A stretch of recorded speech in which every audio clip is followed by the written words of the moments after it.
तो बेटा शिरा विन्यास, और शिरा विन्यास की अपन बात करेंगे तो देखो पत्तियों में शिराएं क्या करती है, एक डिजाइन बनाती है। क्या बात बनाती है? डिजाइन। तो सबसे पहले तो देखो कि शिरा विन्यास किसे कहते हैं। तो अभी अपने पार्ट 1 में पादपों में पोषण, और मैंने आपको उसमें पत्ती पढ़ाई थी। तो बेटा 3 भाग आए थे, पर्णशीर्ष, पर्णफलक और पर्णवृंत। याद है वो कीटभक्षी पादप की पत्ती को अपन ने घड़े में रूपांतरित करा था। तो पत्ती के बेटा हर एक चपटे भाग को पर्णफलक कहते हैं, और इसमें क्लोरोफिल पाया जाता है कोशिकाओं में, जिसकी वजह से यह हरी दिखती है, और यहाँ भोजन का निर्माण करने वाला भाग है पर्णफलक। अब इस पूरे पर्णफलक में क्या है, शिराएं।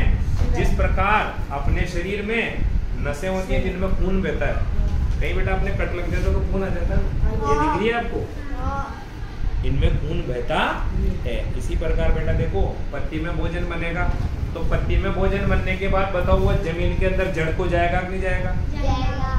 और पौधे के अन्य भागों तो तना शाखाओं में जाएगा कि नहीं जाएगा? तो भोजन बनाने के बाद उसको ले जाएगा कौन? तो इनमें भोजन को और पानी को ले जाने के लिए पौधों में पत्तियों में क्या पाया जाता है, शिराओं का जाल पाया जाता है। भोजन यहाँ से बन के, आप देखो यहाँ बन रहा है, यहाँ बन रहा है, तो यहाँ से बह बहकर मध्य शिरा, और मध्य शिरा से पर्णवृंत, पर्णवृंत से कहाँ जाएगा, शाखा, तना और जड़ तक, और जरूरत पड़ने पर जड़ से वापस ऊपर भी आ सकता है भोजन। अब तो पहले समझेंगे कि शिरा विन्यास क्या है। तो पर्णफलक में शिराएं मिलकर एक डिजाइन बनाती है, या शिराओं का जो पैटर्न है वह कैसा होता है, तो इसको अपन क्या बोलेंगे, शिरा विन्यास। मध्य शिरा, शिराएं और शिरिकाएं पर्णफलक में एक क्या बनाती है, एक विशेष पैटर्न या जाल बनाती है, जिसको क्या बोलते हैं, शिरा विन्यास। और शिरा विन्यास मुख्यतः कितने प्रकार का होता है, 2 प्रकार का, समांतर और जालिकावत। अब जालिकावत के लिए अपने स्कूल से क्या लिया अपन ने, पीपल की पत्ती।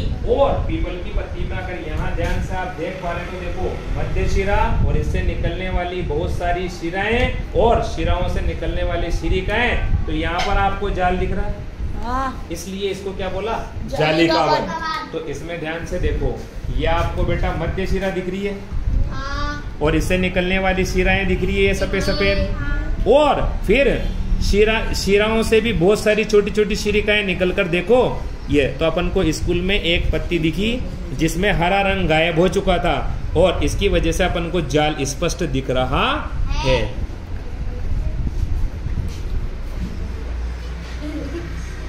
अब दिख रहा है जाल? हाँ सर।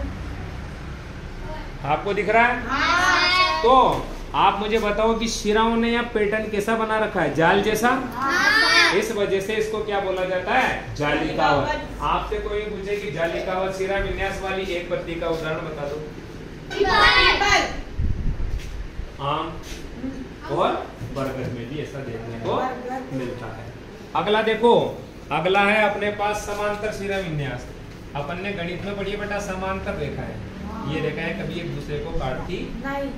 तो बेटा इस पत्ती के अंदर भी जो शिराएं हैं, मध्य शिरा और शिराएं, ये दिख रहा आपको? ये इसमें जाल नहीं बनाती, इसमें शिराएं एक दूसरे के क्या चलती है, समांतर।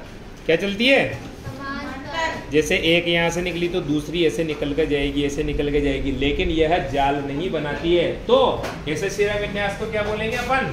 समांतर शिरा विन्यास। और इसका एक उदाहरण केर और मक्का, शाबाश, और गेहूं, बांस, घास, बाजरा, जौ, और बिल्कुल सही है, गन्ने की पत्तियां में भी समांतर शिरा विन्यास ही पाया जाता है। याद रहेगा ये? हाँ। तो इसको याद रखना कि शिरा विन्यास कितना प्रकार का होता है, और इसको जालिकावत नाम क्यों दिया गया, और इसको समांतर शिरा विन्यास नाम क्यों दिया गया। और बहुत नॉर्मल उदाहरण है, आपको कहीं बाहर जाने की जरूरत नहीं है। अपने स्कूल में देखो पीपल है, बरगद है, शीशम है, नीम है, इन सब में कौन सा पाया जाता है?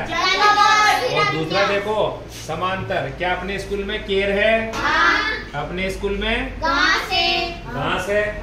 और अपने स्कूल में आपने देखा होगा तो यहाँ बाउंड्री के पास पास विभिन्न प्रकार की खरपतवार भी उग रही है, ठीक, जिनमें भी हमें कैसा देखने को मिलता है।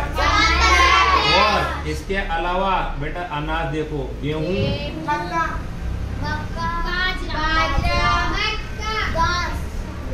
बाजरा, घास हो ही गया, और गन्ना। इनके अंदर हमें क्या देखने को मिलता है, देखने को मिलता है। ओके।